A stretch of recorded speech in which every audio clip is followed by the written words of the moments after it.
I welcome you all to this session. So, in this particular lecture, we will discuss about the another method of primary source of data collection. In earlier lecture, we have discussed about the method of E mode of primary data collection, that is through the mail survey. We have discussed the merits and demerits related to it. Now, this particular session is related, this lecture is related to the another method, which is called as interviewing. Again, it is related to taking out the observation in one-to-one, means where the respondent and the observer will be near to each other, interacting directly.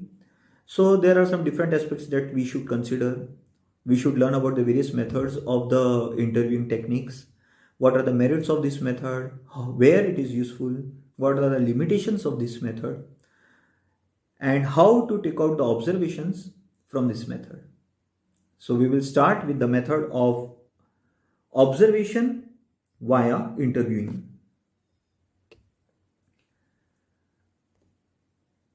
So these are the objectives. So first we will discuss about the interviewing method. What it is defined as a two-way structured conversation between the investigator and informant. It helps to read informant's behavior, influencing factors, body language, and etc. It is face-to-face method and thus is set of structured question but open reply system. It depends upon both interviews, explanation, quality, and respondents' perception and understanding level. It is long dependent process and needs statistical interpretation post-interview process. So what we can learn from this particular part is that interview is the process in which the conversation is being done between two, investigator and informant.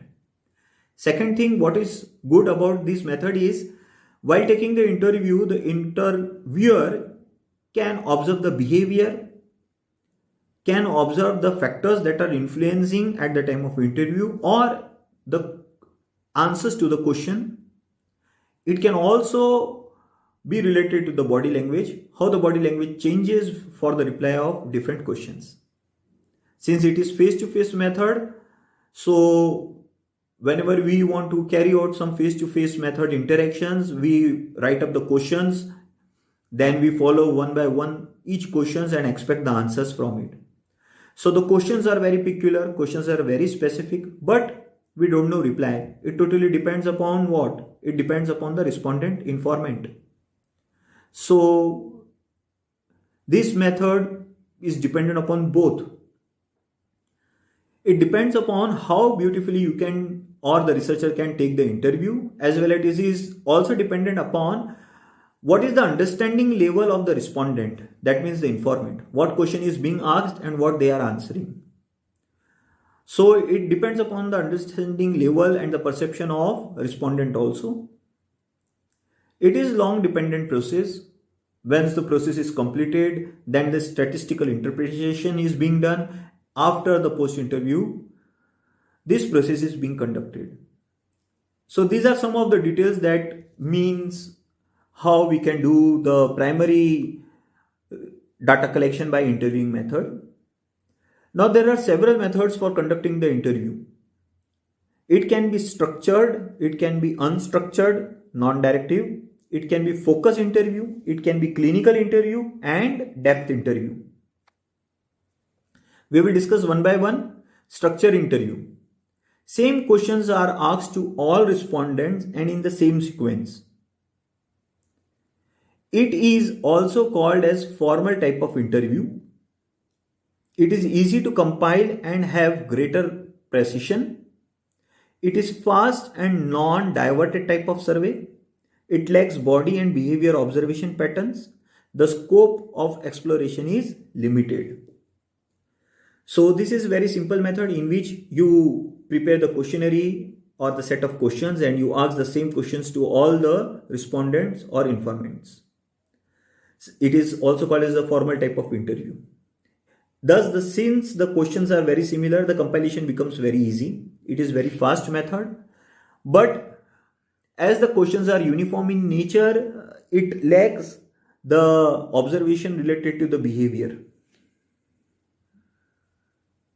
Unstructured interview, it is least structured, as name suggests. In this method, the interviewer asks the respondent to talk freely about experiments with minimum guidance. So this is more dependent upon the respondent. The question is put in such a way that more opportunity is given to the respondent to express his views, whatever he thinks, he or she thinks. The questions are not standardized and order is in a particular way.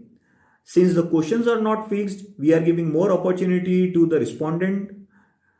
So there is no particular fashion of framing the questions. It is more useful in case study method. It is helpful to carry out research in confidential and sensitive topics. So this is the second method, unstructured interview. Then focus interview.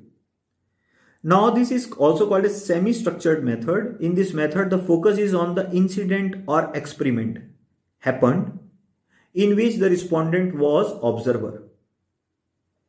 So when you want to take the interview, you will concentrate on a particular person who was the part of the particular incident or happening you are interested to know about. Now for example, if you want to do the study of the effect of earthquake on particular city, due to the earthquake, what is the loss of the particular city, how many accidents happened, what happened to the collapse of the structures, what is the rate of the structure demolition. So that is totally dependent upon the observation. So when you take the interview of a particular person who was over there at the time of earthquake, so we will say we are conducting the focus interview because we are focusing on the incident, we are focusing on the particular member who was present at that time. It helps the interviewer to observe the respondent's behavior and environmental factors too. Clinical interview, it is similar to the focus interview. It is more related to the respondent's feeling, motivational experience or life experiences. Psychiatric clinic is one type of it.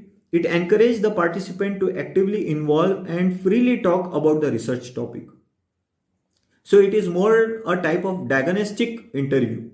What happened, why happened, how it happened, what do you think about it, what can be the role of it, and from that what researcher can find out. So this is again a part of a focus interview. Depth interview. This is an intensive and the searching interview aiming at studying the respondent's opinion. It is related to the emotions or convictions on the basis of interview guide. It is more focused on elect unconscious as well as extremely personal feeling and emotions. It should be supported by interviewer in way of agreeing with the participants. So when you want to explore in depth something, you try to make it comfortable so that more and more reply can come out. So this type of interview is consisting of exploring the individuals or maybe the set of experimentations, emotions, opinions, their lifetime experiences, etc. So this is called as the depth interview. Now interview development process we will discuss how to carry out the interview. First you should do the preparation related to it. You should develop the introduction, that what you want to do, why you want to do, what is the purpose of your interview, what are the objectives that you are seeking from your interview. You need to develop the rapport. Then we conduct the interview. At the time of interview, you keep on recording the things, and once after the recording is done, you close it. So this is how you can carry the primary data collection method, primary source of data collection by interviewing method. So we will stop over here. Thank you.